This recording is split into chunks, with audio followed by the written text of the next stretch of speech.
सभी के चरणों में नमन।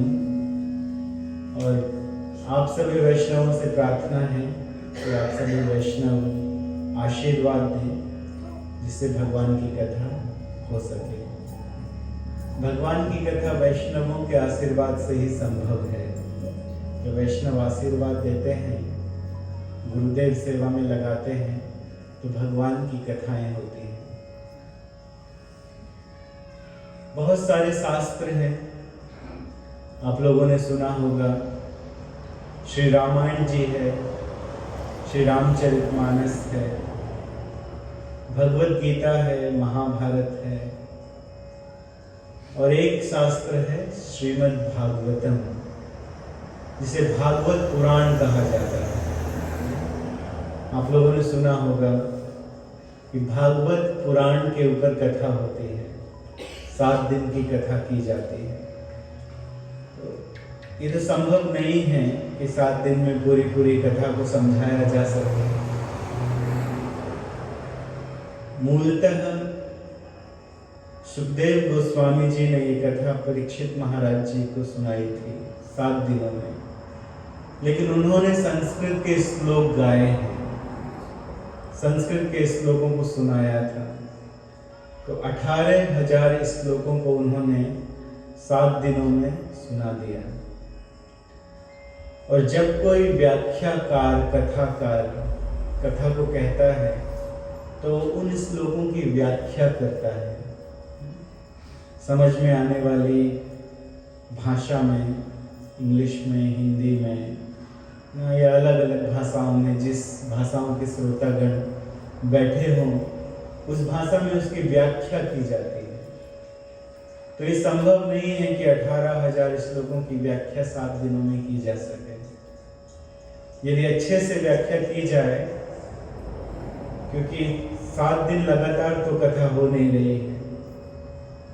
जब सुखदेव गोस्वामी ने कथा सुनाई थी तो 7 दिन लगातार कथा हुई थी। दिन में भी कथा होती थी, दोपहर में भी कथा होती थी, शाम को भी कथा होती थी और रात्रि में भी कथा होती थी। विदाउट एनी ब्रेक, कोई ब्रेक नहीं मिलता था। Tea break, coffee break, lunch, dinner, ये सब बीच में नहीं होता था। लगातार कथा होती रहती थी। और कभी कभी सुखदेव गोस्वामी ऐसा कहते थे कि थोड़ा कथा को विराम दे दिया जाए, यदि आप विश्राम करना चाहें। थोड़ा कथा को धीमा कर देते थे, बोलना बंद कर देते थे। तो परीक्षित महाराज आग्रह करते हैं पुनः बारंबार कि आप कथा सुनाइए। अब हमें केवल कथा सुनना है और कथा सुनकर ही अपने जीवन को धन्य करना है। उनके जीवन के 7 दिन बचे थे, तो वो केवल कथा ही सुनना चाहते थे। तो हम लोगों के लिए मुश्किल से हम लोग 1 घंटे, 1.5 घंटे, 2 घंटे कथा सुन सकते हैं लगातार बैठ के। इसके बाद नींद आने लगेगी या शरीर भी साथ नहीं देता है पूरा।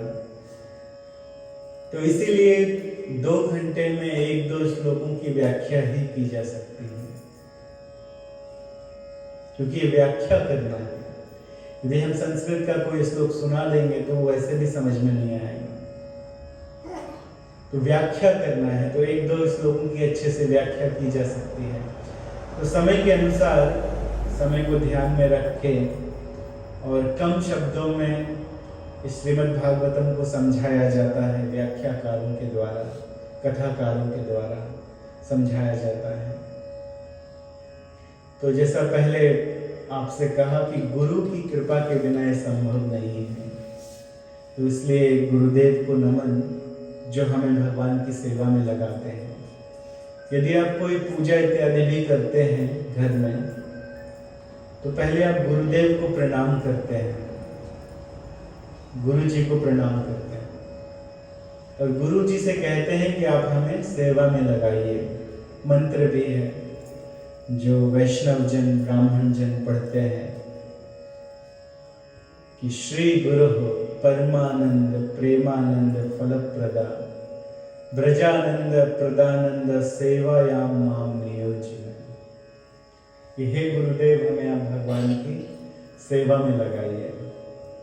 तो ऐसी प्रार्थना की जाती है और भगवान के भी चरण कमलों में वंदन किया जाता है कि हे भगवान, आप हमारा मन, हमारा ध्यान आपके चरणों में लगा के रखें। तो भगवान के नाम से ही संभव है हमारा मन भगवान में लगेगा। भगवान के नाम से ही हम पवित्र होते हैं। आप सभी धार्मिक जन हैं, घर में पूजा पाठ भी करते रहते होंगे, तो अपने आप को पवित्र करने के लिए हम सब एक मंत्र कहते हैं, ओम अपवित्रम पवित्रो वा सर्वावस्थां गतोऽपि वा, है ना। हम लोग ये मंत्र हम लोग कहते हैं, यह स्मरेत पुंडरीकाक्षं सह बायाभ्यंतर शुचि। तो इस मंत्र का अर्थ ये है, यह स्मरेत पुंडरीकाक्षं। पुंडरीकाक्षं भगवान का एक नाम है, पुंडरीकाक्ष एक नाम है भगवान का। तो यह स्मरेत पुंडरीकाक्षं, जो भगवान का केवल ध्यान करता है, यह स्मरित केवल ध्यान कर लेने से भगवान का बाह्याभ्यंतर शुचि, अपने आप को कोई अंदर से और बाहर से पवित्र कर लेता है। तो भगवान का नाम लेने से, भगवान का नाम स्मरण करने से हम अपने आप को पवित्र करते हैं। तो चलिए हम सब मिलकर भगवान का नाम लेते हैं और अपने आप को पवित्र करते हैं, अपने आप को तैयार करते हैं भगवान की कथा सुनने के लिए। तो अपने हाथों को जोड़कर हमारे पीछे दोहराइए, ओम नमो भगवते वासुदेवाय। बोलिए, ओम नमो भगवते वासुदेवाय। ओम नमो भगवते वासुदेवाय। ओम नमो भगवते वासुदेवाय। ओम नमो भगवते वासुदेवाय। ओम नमो भगवते वासुदेवाय। धन्यवाद। तो इस तरह से भगवान का जब हम नाम लेते हैं, और पूजा पाठ में मंगलाचरण की विधि है, तो मंगलाचरण के समय भी ध्यान किया जाता है, आराध्य देव का ध्यान किया जाता है, भगवान का ध्यान किया जाता है। तो भगवान का ध्यान करने से हमारा भटकता हुआ मन एकाग्र होता है भगवान की कथा में, और हम तैयार होते हैं भगवान की कथा सुनने के लिए। तो भगवान की कथा ध्यान से सुनना चाहिए। ऐसे तो केवल यदि कोई भगवान की कथा सुनना प्रारंभ करता है तो उसका जीवन धन्य हो जाता है। श्रीमद् भागवतम के इसी प्रथम स्कंद में ऐसा बतलाया गया है कि यस्य वै श्रूयमाणायाम कृष्णे परम पुरुषे भक्तिर उत्पद्यते पुंसः शोक मोह भयापहा। भगवान की कथा सुनने से क्या होता है? तो यस्य वै श्रूयमाणायाम, ऐसा नहीं कि आपने सुन के खत्म कर दिया है, 7 दिन की पूरी कथा सुन ली है और पूरी भागवतम याद कर ली है बढ़िया से, तभी आप पार लगेंगे। यस्य वै श्रूयमाणायाम, श्रूयमाणायाम ये क्रिया है संस्कृत में। इसका अर्थ है कि आप आए, श्रीमद् भागवतम की कथा में बैठे और आपने सुनना प्रारंभ किया। कोई भगवान की कथा कह रहा है और किसी भक्त ने, किसी जन ने केवल सुनना प्रारंभ किया भगवान की कथा को, तो प्रारंभ करते ही कुछ होता है। क्या होता है? कृष्णे परम पुरुषे भक्तिर उत्पद्यते पुंसः। जीवों के हृदय में भगवान श्री कृष्ण के चरण कमलों में प्रीति उत्पन्न हो जाती है। आते ही सुनते ही, ये मूल विषय है कि भगवान की कथा सुनना प्रारंभ करते ही, अभी क्रिया चल रही है सुनने की, पूरा सुन के खत्म किया नहीं है, और भगवान श्री कृष्ण के चरण कमलों में प्रीति हो जाती है, भगवान में प्रीति हो जाती है। और उसके साथ साथ कुछ साइड इफेक्ट भी है। वो साइड इफेक्ट क्या है? शोक मोह भया कहा। शोक खत्म हो जाता है, मोह खत्म हो जाता है, और भय समाप्त हो जाता है भगवान की कथा सुनने से। और जिस व्यक्ति ने 7 दिन की कथा सुन ली है बढ़िया से, तो कथा सुनने के बाद वो हमेशा क्या कहता है? अरे वो कथा हुई थी और कथा सुन के हमारे मन को बहुत अच्छा लगा, बहुत बढ़िया लगा, हमने कथा सुनी। चाहे वो राम कथा हो, चाहे वो कृष्ण कथा हो, हृदय को अच्छा लगता है और शोक मोह भय समाप्त हो जाता है। तो इस संसार में शोक है, हर किसी को किसी न किसी प्रकार का शोक है, दुख है, हर किसी को कई प्रकार का दुख होता है। शारीरिक दुख होता है, संबंधियों से दुख मिलता है, मानसिक दुख होता है, कई प्रकार का दुख होता है। तो इस संसार में प्रत्येक व्यक्ति किसी न किसी प्रकार के दुख से पीड़ित है। आप किसी से पूछेंगे, पहली बार मिलेंगे, पूछेंगे कि हाउ आर यू, तो बोले आई एम फाइन, सब बढ़िया चल रहा है, आई एम वेरी हैप्पी। लेकिन एक बार आपके मित्र कोई बन जाएंगे, थोड़ी मित्रता बन जाए, आपस में बात होने लगे, तो 1 हफ्ते के बाद फिर वो आपको आपके सारे दुखड़े बताएंगे। अरे क्या बताएं, it's too much problem in my life. और लोगों को लगता है कि मेरे जीवन में ही है और किसी के जीवन में नहीं है, लेकिन सभी को दुख है। इसीलिए इस संसार को क्या कहा जाता है? दुख आलयम अशाश्वतम। दुख का आलय है। जैसे विद्यालय होता है जहां पर विद्या मिलती है, पाठशाला, विद्यालय, तो वैसे ही ये संसार क्या है? दुख आलय। इसका अर्थ है कि यहाँ पे दुख विशेष रूप से दिया जाता है। क्यों दिया जाता है दुख? इतना बढ़िया भगवान की प्रकृति है, फिर दुख यहाँ क्यों दिया जाता है? क्यों दुख कूट कूट के भरा है इस संसार में? क्या कारण है? कारण ये है, दुख इसलिए भरा गया है इस संसार में कि अगर यहां सुख भर देते तो कोई गोलोक वृंदावन जाने की इच्छा क्यों करता? कोई साकेत धाम जाने की इच्छा क्यों करता? भगवान के धाम कोई क्यों जाना चाहता? यही सुख है, तो यही जियो, यही मरो, खाओ पियो, ऐश करो। क्या जरूरत है भगवान की कथा सुनने की? क्या जरूरत है भगवान की भक्ति करने की? क्या जरूरत है भगवान के धाम जाने की? तो इस संसार की रचना ऐसे की गई है कि यहाँ दुख मिलता है, क्योंकि ये शाश्वत जगह नहीं है, ये हमेशा रहने वाली जगह नहीं है। यहाँ बस अपना आना है, काम करना है, निकल जाना है। लेकिन जाना कहाँ? शास्त्र बताता है वैकुंठ जाना। वैकुंठ कहाँ जाना है? वैकुंठ जाना। और वैकुंठ का अर्थ क्या होता है? वैकुंठ शब्द का अर्थ क्या है?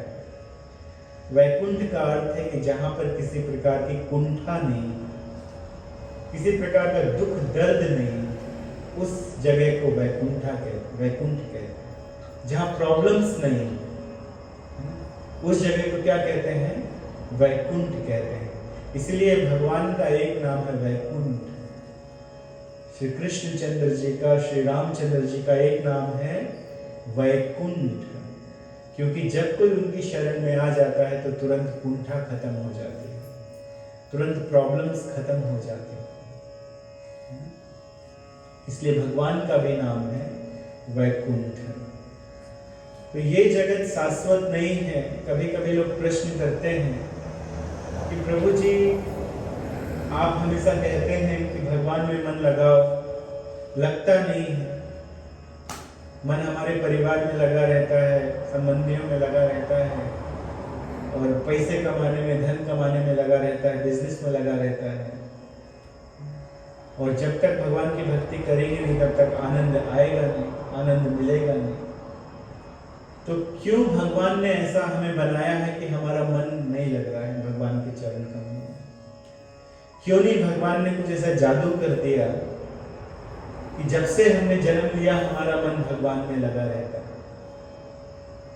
कितना आसान हो जाता ना, हम जन्म लेते और हमारा मन भगवान में ही लगा रहता और कहीं नहीं लगता। कितना आसान हो जाता, किसी को बताने की जरूरत नहीं पड़ती, हम अपने आप भगवान की भक्ति करते रहते, शरीर छोड़ के भगवान के धाम चले जाते हैं। भगवान ने ऐसा क्यों नहीं किया, ऐसा जादू क्यों नहीं किया? भगवान तो कर सकते हैं ऐसा जादू। अपने धाम में बैठे बैठे भगवान कुछ भी कर सकते हैं। भगवान को किसी को मारने के लिए इस धराधाम में आने की जरूरत भी नहीं है, फिर भी आते हैं।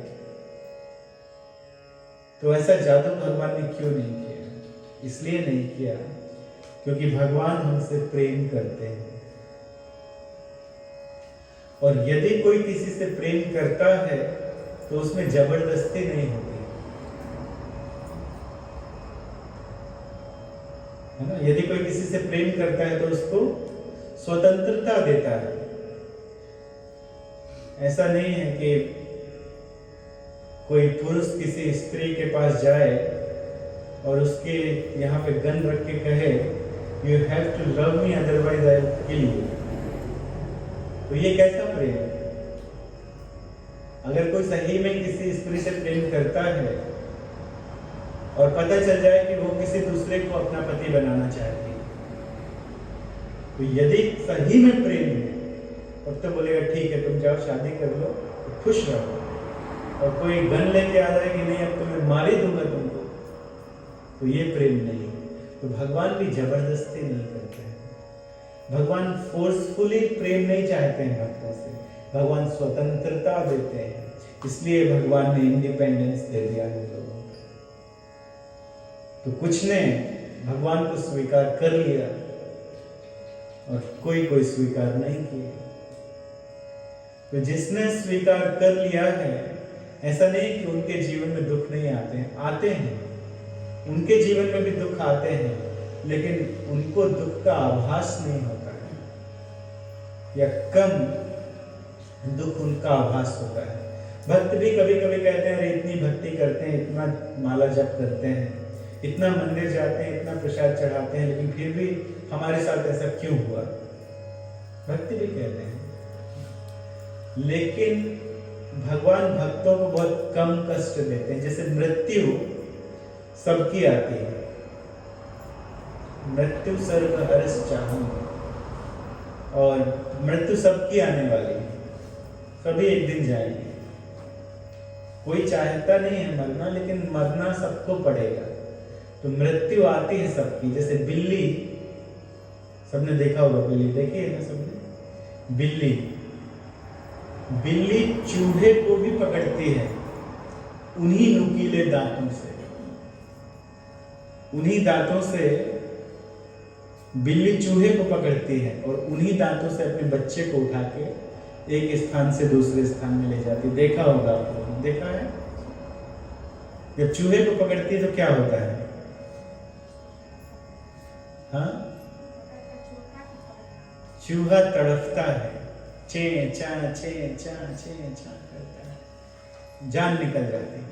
लेकिन जब अपने बच्चे को उन्हीं दांतों से उठाकर दूसरी जगह रखती है तो उस बच्चे को दर्द होता है, बच्चे को गुदगुदी लगती है। दांत वही है, वही दांत।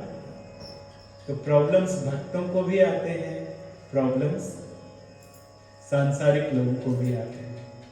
जब मटेरियलिस्टिक लोगों को आते हैं, सांसारिक लोगों को आते हैं, तो चे चा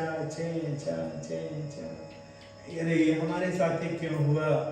हमने इतना किया, हमने वहां पे इतना प्रसाद चढ़ाया, हमने इतना दान दिया, हम इतना तीर्थ यात्रा किए, हमारे साथ क्यों हुआ?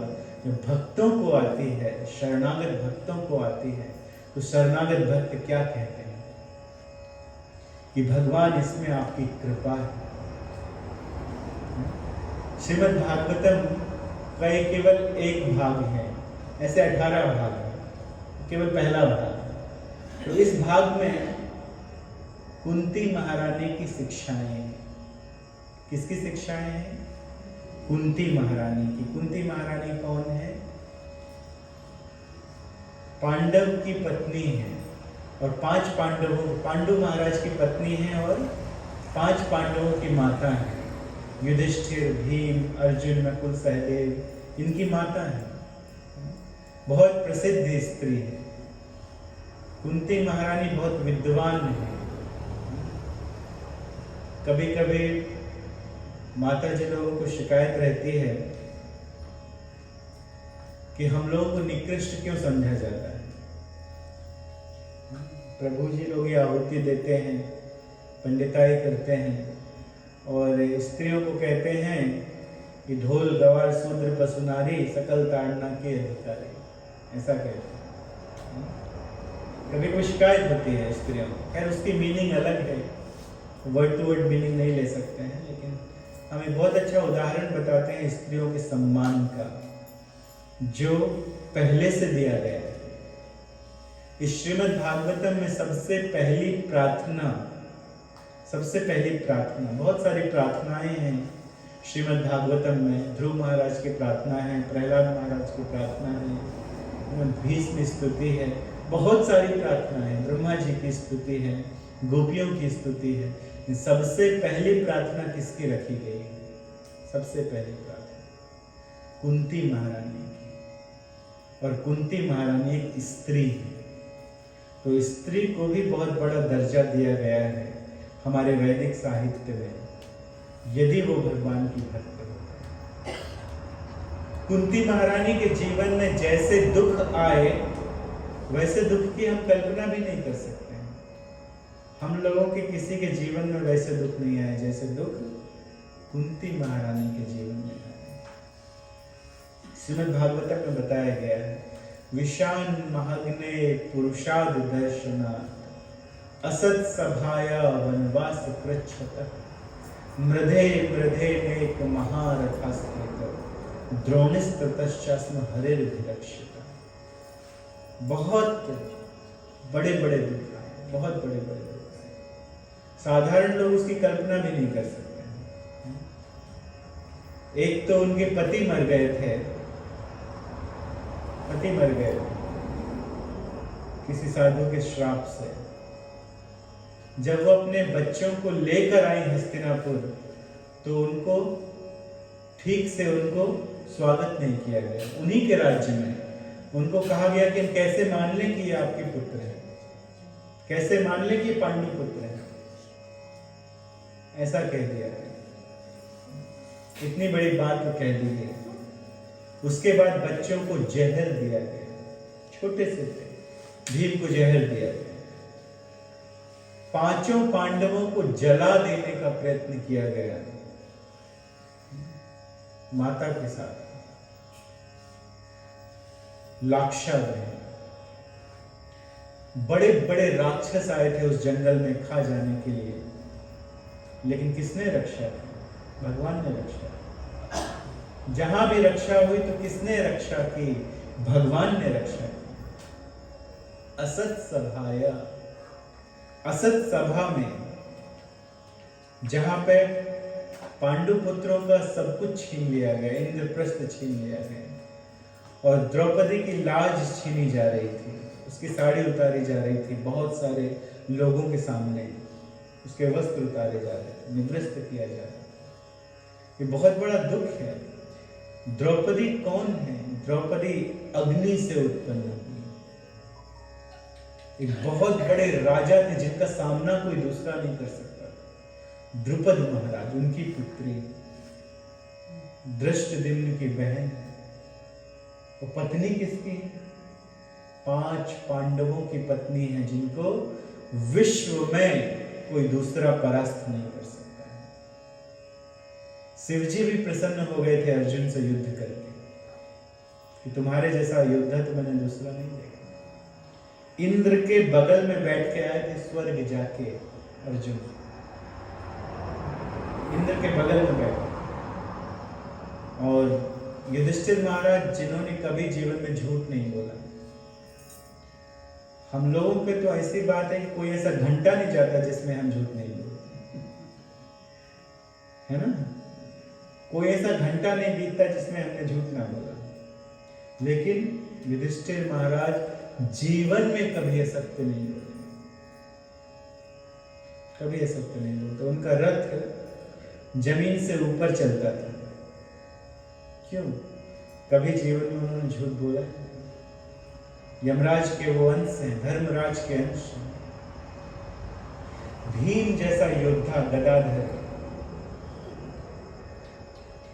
जो कितने हाथियों का बल रखने वाले, 10,000 हाथियों का बल रखने वाले, उनकी पत्नी, और नकुल और सहदेव उनकी पत्नी, उनको निवृत्त करने का प्रयास किया गया था। कितना बड़ा दुख हुआ।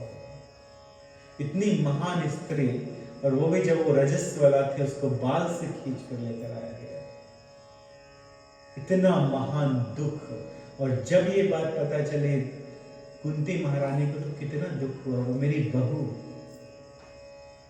कितना दुख हुआ। वनवास कृच्छतः मृधे मृधे नेक महारथास्त्र। तो और युद्ध में कितने बड़े बड़े भयंकर अस्त्र शस्त्र चलाए गए थे उनके पुत्रों के ऊपर, कितने ब्रह्मास्त्र चलाए गए थे, कितने पशुपास्त्र अस्त्र चलाए गए थे, कितने भयानक अस्त्र चलाए गए, लेकिन किसने रक्षा की? क्या कहती है कुंती महारानी? भगवान ने रक्षा की, आपने रक्षा की, आपने बचाया।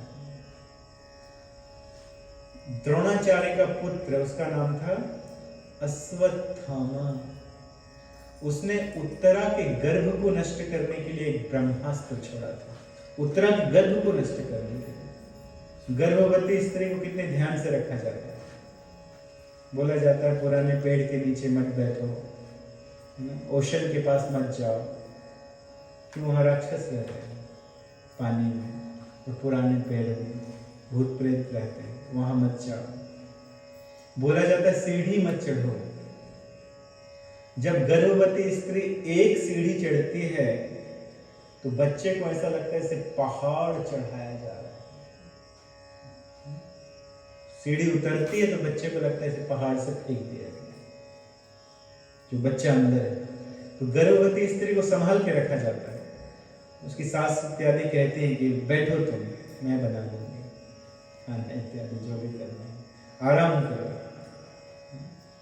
लेकिन गर्भवती स्त्री के पेट में ब्रह्मास्त्र चला गया।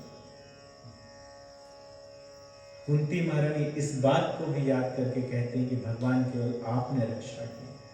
तो जिसके जीवन में इतने कष्ट आए, लेकिन क्योंकि भक्त हैं, जब भगवान ने सब कुछ दे दिया, राज्याभिषेक हो गया युधिष्ठिर महाराज का, राज्याभिषेक, राजा बना दिया गया, मुकुट पहना दिया गया, और अब भगवान जाने लगे कि हमारा काम हो गया, अब हम चलते हैं द्वारिका। तब कुंती महारानी आई और आकर कहती मत जाइए, आप द्वारिका मत जाइए। भगवान ने कहा तो जाना पड़ेगा। तो कुंती महारानी कहती दुख दीजिए हमें। और कोई दुख मांगता है भगवान के मंदिर से? मांगता है? कोई नहीं मांगता। आप मंदिर जाते हैं, क्या कहते हैं? दुख हर लीजिए। कोई छोटा से छोटा दुख जीवन में आए, भगवान से प्रार्थना करते हैं हर लीजिए। दुख आ गया है, भगवान आप ही हमारा पार लगाएंगे, दुख हर लीजिए। सुख संपत्ति घर आवे, कष्ट मिटे तन का, ओम जय जगदीश। यही प्रार्थना करते हैं ना भगवान। इन कुंती महारानी क्या कहते हैं? दुख दीजिए, गिव मी मोर प्रॉब्लम्स। तो भगवान ने कहा why do you want problems? You had enough problems in your life. अब क्यों चाहिए प्रॉब्लम? अब तो सुख आया। तो कहते नहीं, प्रॉब्लम दीजिए।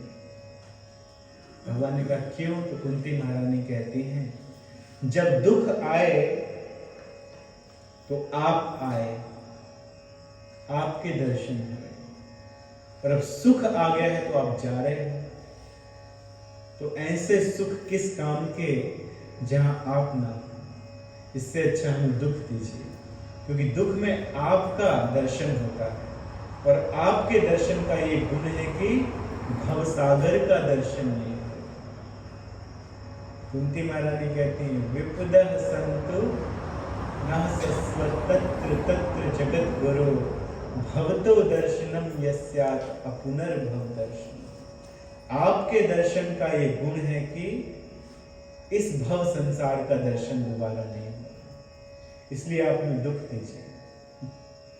तो कहने का अर्थ यह है कि भक्तों को दुख का आभास नहीं होता है, क्योंकि उनके साथ कृष्ण रहते हैं सदैव। दुख आए तो वो किसके पास जाते हैं? कृष्ण के पास जाते हैं। लेकिन और जो मटेरियलिस्टिक लोग हैं वो लोग रोते रहते हैं दुख का। तो दुख तो आएंगे, सबके जीवन में दुख आएंगे, हमारे जीवन में भी आएंगे, आपके जीवन में भी आएंगे, और सबके जीवन में दुख आएंगे।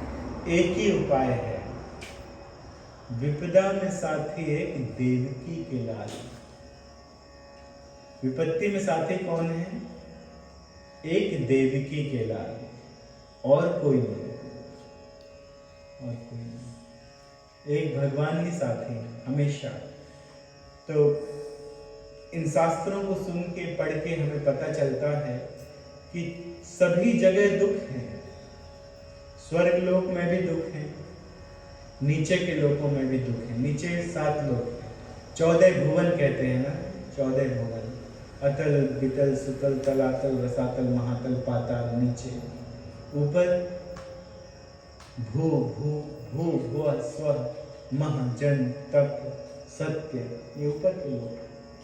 तो जितने भी लोग हैं सब जगह दुख है। ब्रह्मा जी को ब्रह्मलोक में दुख है,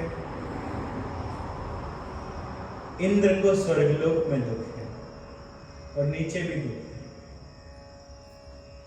कभी कभी लोग ऐसा कहते हैं कि हम स्वर्ग जाना चाहते हैं। घर परिवार में किसी की मृत्यु होती है तो फोटो में लिखते हैं स्वर्गवासी, है ना, और बहुत खुश हो जाते हैं उसमें, ये स्वर्गवासी। केवल लिखने से तो पता नहीं है कि वो कहाँ गए, ऊपर नीचे दाएं बाएं कहाँ गए, कुछ मालूम नहीं है। वो भगवान ही जानते हैं कि वो कहाँ गए, लेकिन स्वर्गवासी लिख के खुश हो जाते हैं। लेकिन ये स्वर्ग में भी सुख नहीं है, ऐसा मत सोचिए कि स्वर्ग में सुख है। स्वर्ग में कुछ अप्सराएं हैं, पीने के लिए कुछ मदिरा मिल जाती है, कुछ ट्रांसेंडेंटल मदिरा मिल जाती है।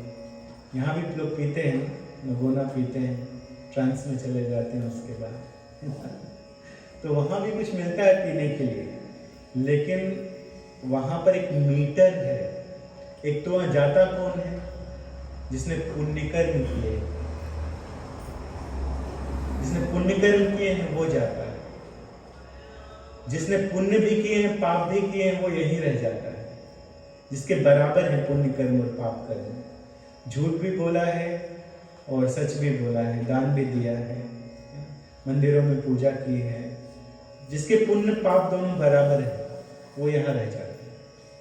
फिर से उसको शरीर ग्रहण करना पड़ता है, दूसरे शरीर ग्रहण करते हैं। 84 लाख योनियां शास्त्र में बताया गया है, महाभारत में बताया गया है। जलजा नवलक्षाणी, जल में 9 लाख प्रकार के जीव रहते हैं। कितने लाख प्रकार के? 9 लाख। 9 लाख कितना हुआ जानते हैं? 900,000। 9 लाख, 1 मिलियन में 100,000 कम। जल में इतने प्रकार के जीव रहते हैं। 20 लाख प्रकार के पेड़ पौधे हैं, डिफरेंट। कुछ पता लग गए, कुछ का अभी भी पता लगाया जा रहा है। स्थावरा लक्ष्य विंसाति, लेकिन शास्त्र में पहले से बता दिया। शास्त्र में पहले से बता दिया गया है कि पेड़ इत्यादि कितने हैं।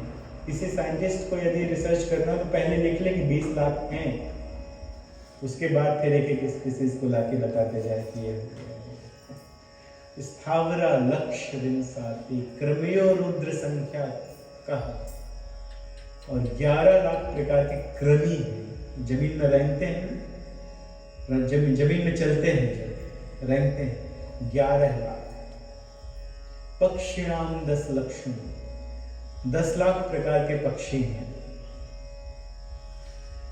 त्रिशल लक्षाणी पशवः और चतुर्लक्षाणी मानवः। 30 लाख प्रकार के पशु हैं 4 पैर वाले, और 4 लाख प्रकार के डिफरेंट मनुष्य हैं। प्रकार के 4 लाख प्रकार के। अब एक प्रकार में कई हो सकते हैं। देखिए, कोई गोरा है, कोई नाइजीरिया का है, कोई यहाँ का है, कोई वहाँ का है। अलग अलग लोगों का स्वभाव, अलग अलग रूप, अलग अलग कैपेसिटी। तो इस सब को टोटल किया जाए तो कितना होता है? 8,400,000, 84 लाख योनियां जिसे कहा जाता है। तो 84 लाख योनियों को पार करते करते करते करते करते करते करते धीरे धीरे धीरे 2.25 करोड़ वर्ष लग जाते हैं। कितने वर्ष लग जाते हैं? 2.25 करोड़ वर्ष लग जाते हैं 84 लाख योनियों को पार करते करते। उसके बाद ये मानव देह लेता है।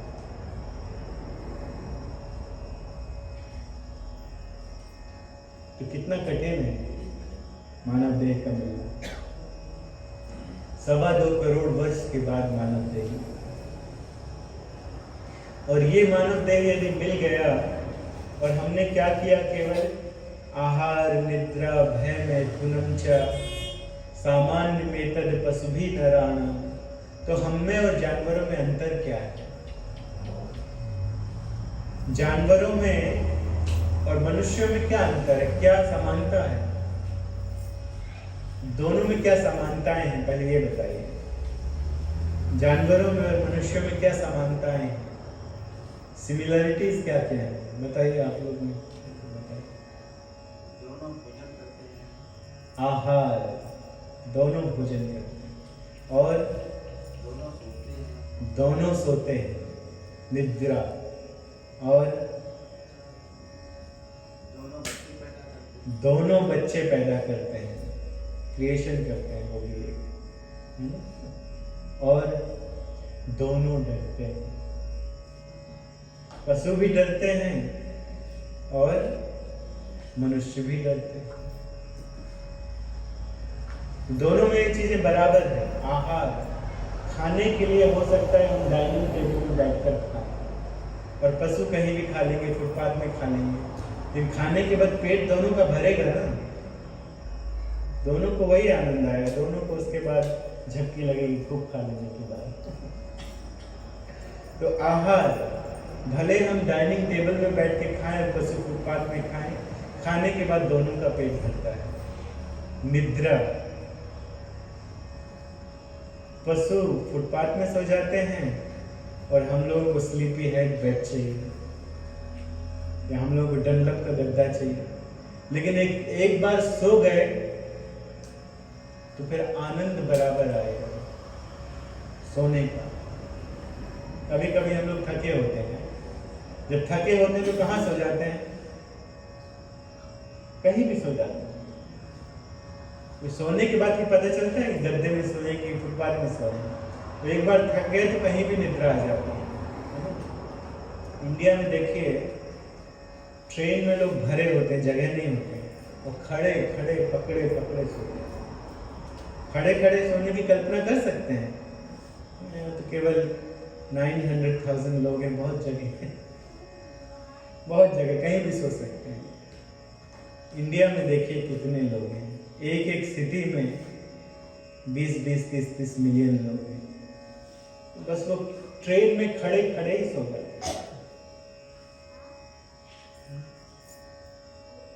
तो सोने के बाद जो आनंद आएगा वो बराबर है। मैथुन, वो भी क्रिएशन करते हैं, वो भी बच्चे उत्पन्न करते हैं, मनुष्य भी बच्चे उत्पन्न करते हैं।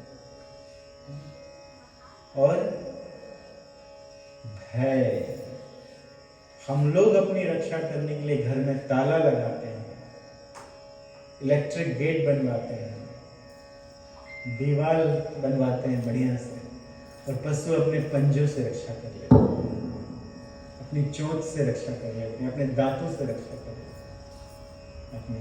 तो उनको भी भय है, मनुष्यों को भी भय है। फिर अंतर क्या है? What is the difference between animal and humans? क्या डिफरेंस?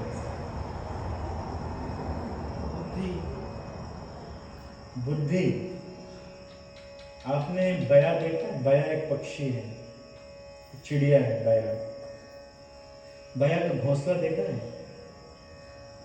कोई भी आर्किटेक्चर वो घोंसला डिजाइन नहीं कर सकता है जो बया डिजाइन कर लेती है। बहुत सुंदर घोंसला बनाती है एक तरफ से जाने के लिए, और कभी कभी उसके अंदर सांप आ जाता है तो दूसरी तरफ से निकलने के लिए भी एक दरवाजा, और नीचे से भी एक हवा के लिए एक दरवाजा होता है। 3 दरवाजे बया के घोंसले में।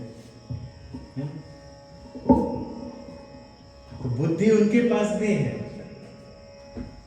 उनके पास भी है बुद्धि। क्या अंतर है? और कोई बताइए। इंटेलिजेंस है उनके पास, पशुओं के पास। ऐसे देखा जाए तो हर चीज में आगे है। मनुष्य भगवान की भक्ति करता है लेकिन पशु नहीं कर सकता। मनुष्य भगवान की भक्ति करता है, पशु नहीं कर सकता। बहुत बढ़िया। देखा जाए तो हर चीज में आगे है। इंटेलिजेंस का एग्जाम्पल दिया। सूंघ के कुत्ता चोर का पता लगा लेता है। मनुष्य लगा सकता है सूंघ सूंघ के? क्योंकि कुत्ता चोर का पता लगा लेता है। देखने में हम लोग को थोड़े समय के बाद चश्मा लग जाएगा, सभी को लग जाएगा। जिनको नहीं लगा है उनको भी लग जाएगा। 4 आंखों से भी हम उतना नहीं देख पाते। लेकिन ईगल कितना ऊपर उड़ता है, और देख के वो अपना भोजन ढूंढ लेता है, उसका भोजन का। देखने में कौन आगे है? गिद्ध आगे। खाने में कौन आगे? कोई मनुष्य सोचे अरे हम बहुत खा लेते हैं। हाथी से ज्यादा कौन खा सकता? हाथी से ज्यादा कौन खा सकता? कोई कहे हम पीने में आगे। न्यूजीलैंड से आए तो फिर ड्यूटी फ्री ले आए, पीने में आए। ऊंट 30 दिन का पानी एक साथ पी लेता है। 30 डेज का पानी एक साथ एक बार पी लेता है तो 30 दिन तक पानी पीने की जरूरत नहीं पड़ती। रेगिस्तान में इसीलिए तो ऊंट चलते हैं। रेगिस्तान में ऊंट चलते हैं। क्यों? पानी तो मिलता नहीं है कहीं, लेकिन उनको उसकी आवश्यकता भी नहीं है। 30 दिन का पानी पी लेते हैं। तो हाई जंप में कौन आगे? लॉन्ग जंप कौन करता है? कंगारू। कंगारू से ज्यादा कौन जंप लगा सकता है? दौड़ने में कौन आगे? घोड़ा। ये मनुष्य है जो घोड़े से ज्यादा तेज दौड़ सकता है। तो हर चीज में पशु आगे, फिर मनुष्य किस में आगे? बताया। मनुष्य धर्म का पालन कर सकते हैं लेकिन पशु धर्म का पालन नहीं कर सकते। आप पशुओं को बुला लीजिए यहाँ पर और भगवत गीता सुनाइए, भागवत सुनाइए, तो क्या सुनेंगे? वो इधर उधर देखेंगे, वो देखेंगे कहाँ पे खाने की चीज है, और बस थोड़ी देर में जाके वो अपनी अपनी चीज ढूंढ लेंगे खाने की।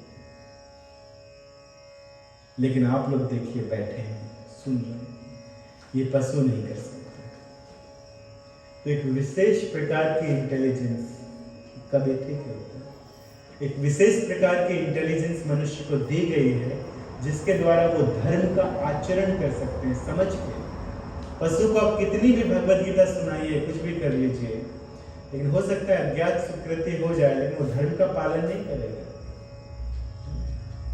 वो बात अलग है कि तोते, पैरट और उल्लू का एक गुण होता है कि बड़ी जल्दी सीख जाते हैं और बोलने लगते हैं, और उसका भी उनको फायदा मिलेगा बोलने का, लेकिन धर्म को समझ नहीं सकते। एक बात है पढ़ लेना,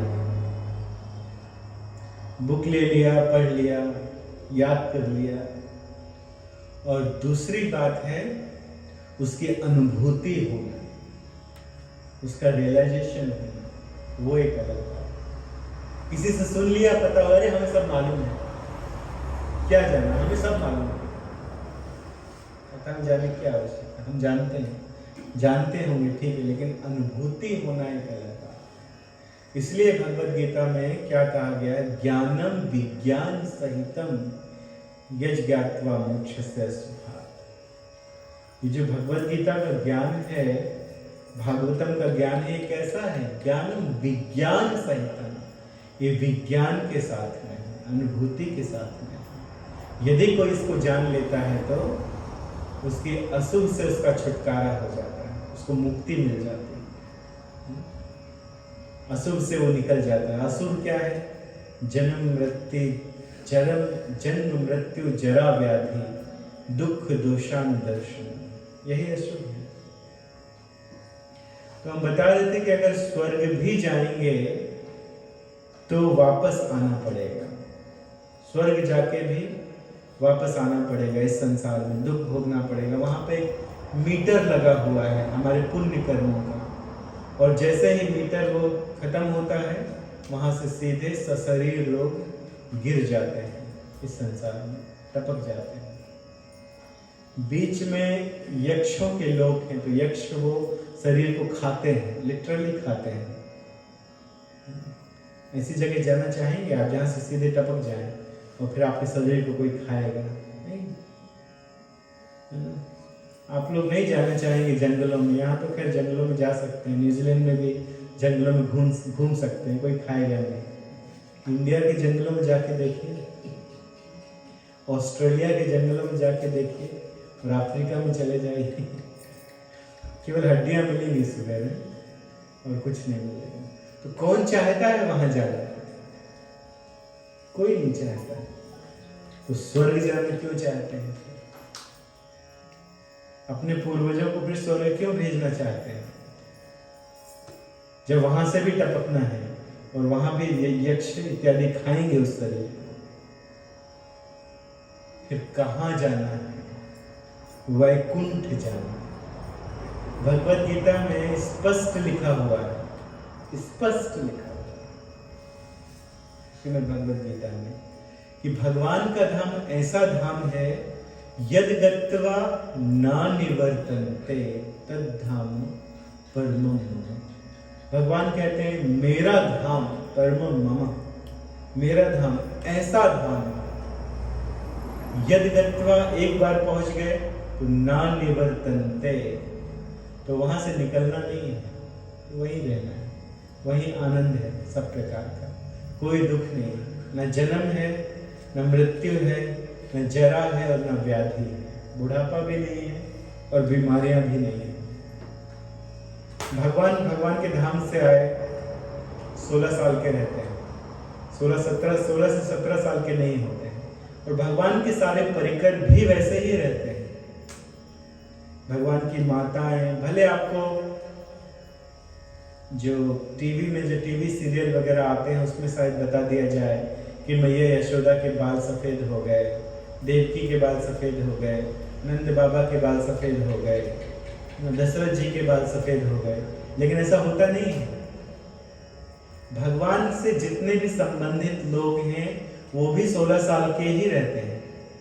अरे भगवान के संबंधियों की बात क्या की जाए, ब्रह्मा जी के लोक में कोई बूढ़ा नहीं होता। वो जो आप ब्रह्मा जी की फोटो देखते हैं ना सफेद दाढ़ी के साथ में, वो गलत फोटो है, सही फोटो नहीं है, क्योंकि ब्रह्मा जी युवक रहते हैं, सदैव जवान रहते हैं। डजंट मैटर कि वो कितने साल के हो गए, 60,000 साल के, 80,000 साल के, लेकिन वो सदैव युवक रहते हैं, ये उनकी विशेषता है। इस संसार में जो योग करने वाले लोग हैं वो लोग नहीं लगते बूढ़े। योग के द्वारा, समाधि के द्वारा लोग अपने शरीर को रख लेते हैं, 200 सालों तक रख लेते हैं। तो इंडिया में कुछ गुफाएं हैं हिमालय में, जहाँ लोगों ने अपने शरीर को बचा के रखा है, आत्मा अभी भी उनके शरीर में कहीं ना कहीं है, तपस्या कर रहे हैं बहुत लंबे समय से। भौतिक संसार में ऐसा हो सकता है, तो स्पिरिचुअल जगत की बात ही कुछ अलग है, वहां भी हो सकता है निश्चित रूप से। तो कैसे वहां जाएंगे, तो वहां जाने के लिए हमें भागवत सुनना पड़ेगा। परीक्षित महाराज 7 दिन भागवत सुने और भगवान के धाम चले गए। धुंधुकारी प्रेत योनि को प्राप्त हो गया। उनके भाई ने, गोकर्ण जी ने उनको 7 दिन की कथा सुनाई, वो भी भगवान के धाम चले गए। तो भगवान के धाम जाने के लिए भागवत कथा सुननी पड़ेगी। इस भागवत कथा में क्या है? भागवत कथा में भगवान श्री कृष्ण चंद्र की लीलाएं हैं, बहुत सारी लीलाएं, और भगवान के अन्य अवतारों की भी लीलाएं हैं। भगवान के बहुत सारे अवतार हैं। कोई अवतार याद है आप लोगों को? बताइए कौन कौन से अवतार हैं भगवान के?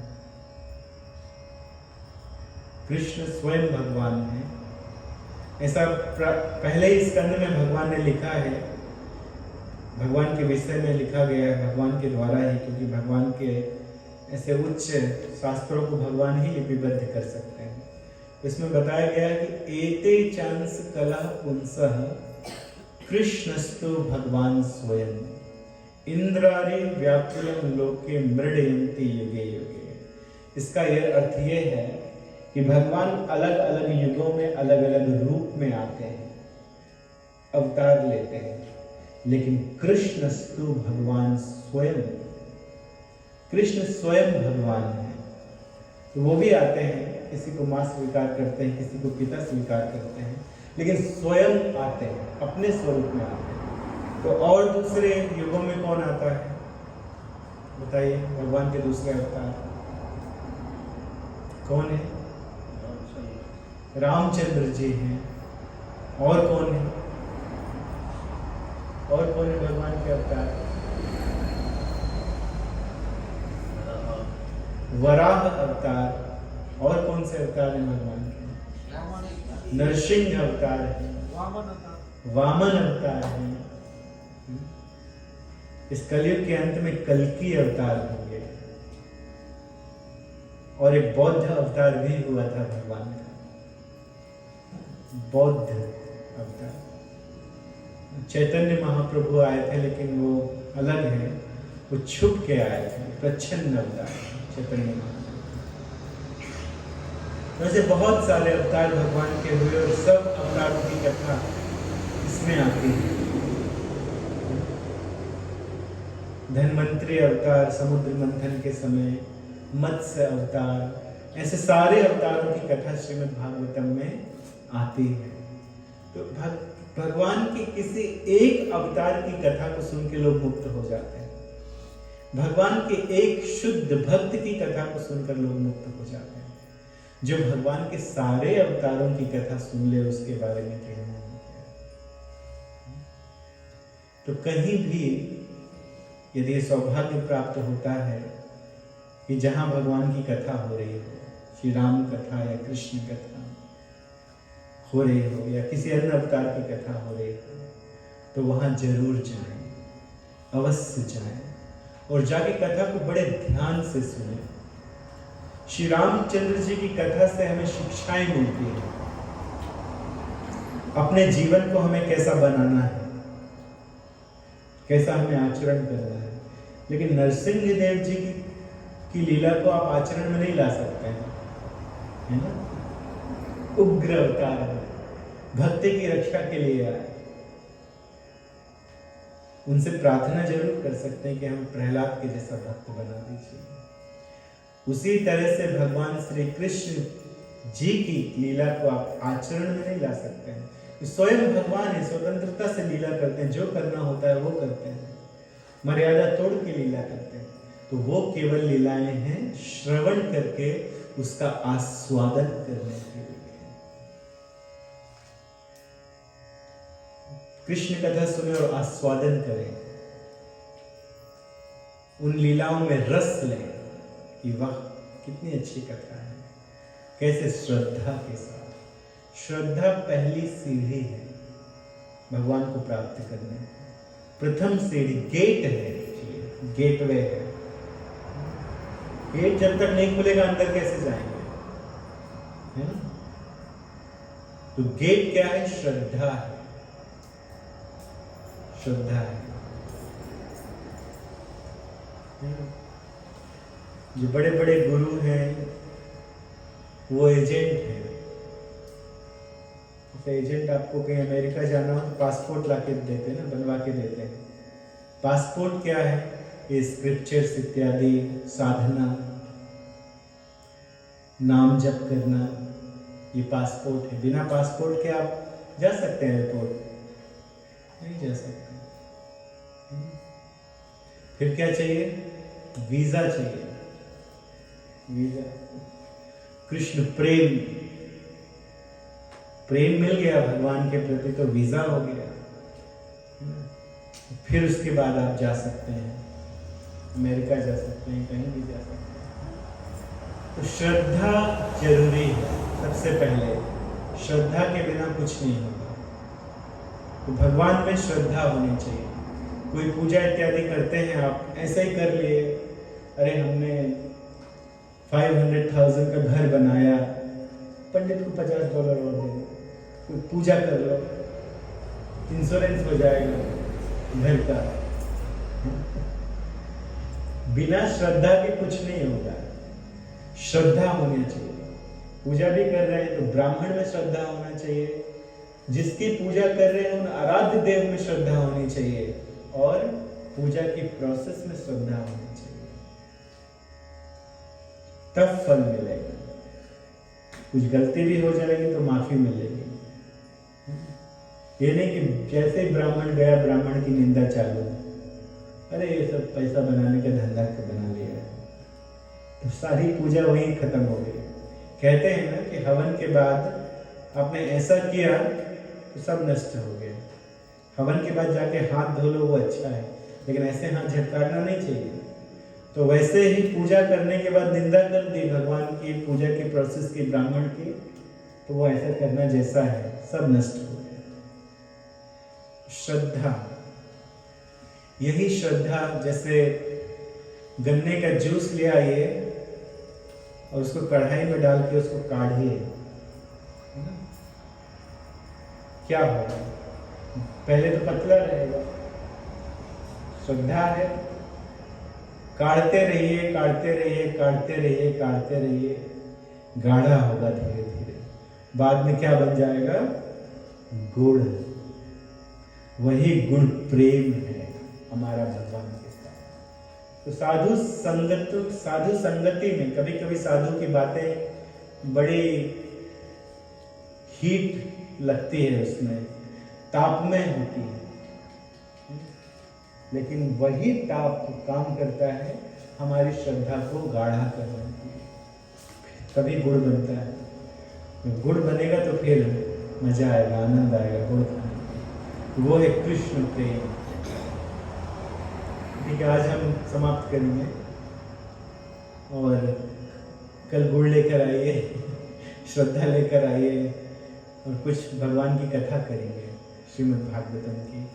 आज कुछ महात्मा के विषय में कुछ आपको बताया, जीवन के विषय में, भगवान की भक्ति क्यों करना चाहिए, इस संसार से निकलना है, निकल के भगवान के धाम जाना है।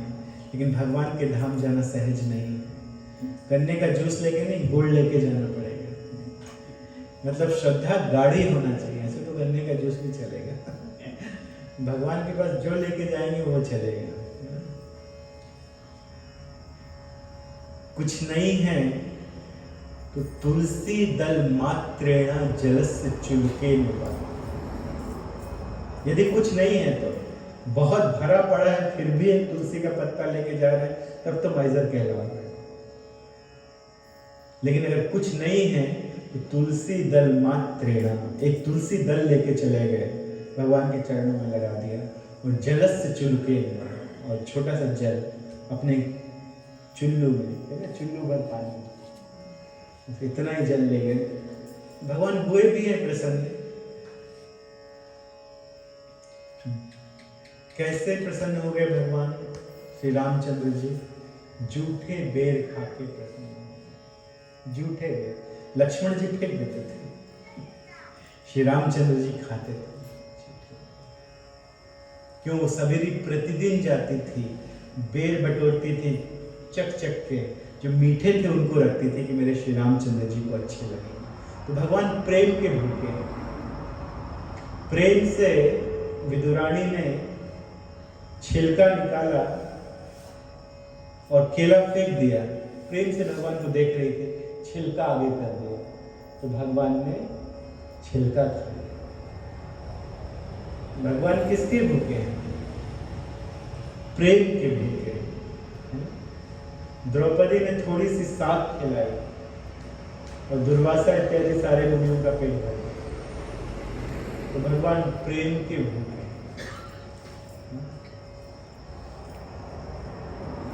दुर्योधन को मेवा त्यागो, साग विदुर घर खाए, सबसे ऊंची प्रेम सगाई। सबसे ऊंचा प्रेम है। तो इसी प्रेम को लेकर कल भी आइए और कुछ कथा आगे की करेंगे। हरे कृष्ण। श्री कृष्ण कन्हैया लाल की। बहुत बहुत धन्यवाद आप सभी को आने के लिए। आप सभी लोग निश्चित रूप से अपना बहुमूल्य समय निकाल कर आए, बहुत बहुत धन्यवाद। कथा के श्रोताओं से कथा का आनंद जो है वो बढ़ जाता है और कथा कहने वाले का आनंद भी बढ़ता है। तो इसी तरह से कल भी आइए, अपने मित्र बंधुओं को लेकर आइए और हो सके तो कुछ प्रसाद इत्यादि लेकर आइए, भगवान को चढ़ा के फिर बाद में भक्तों को वितरित किया जाएगा, यदि हो सके तो कोई। जय हो। हरे कृष्ण। श्री प्रभुपाद की।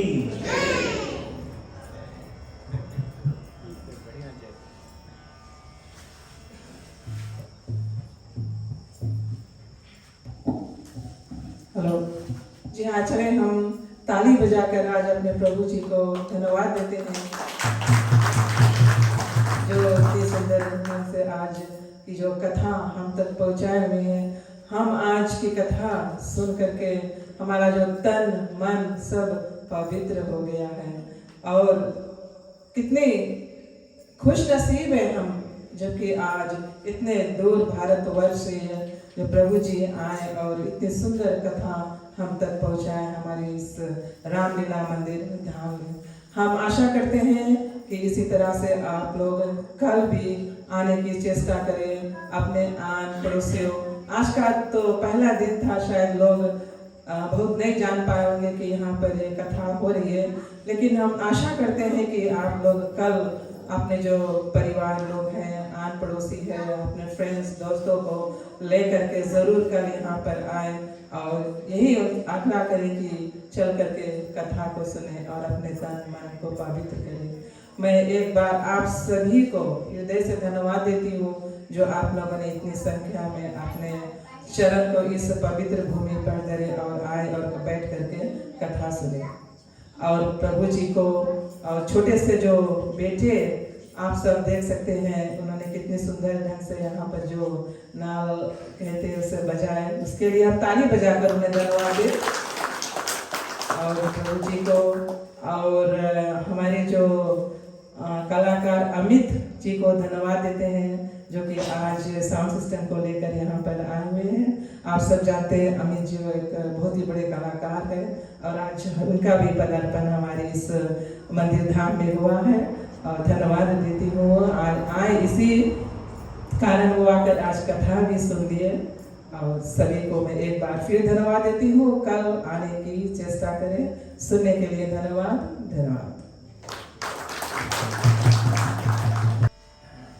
कुछ तरह कीर्तन फिर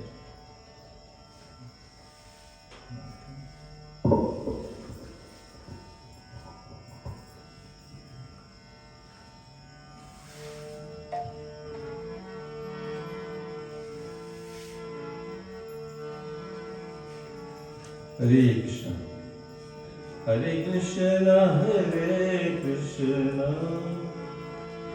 कृष्ण कृष्ण हरे हरे हरे राम राम राम हरे हरे कृष्ण कृष्ण कृष्ण हरे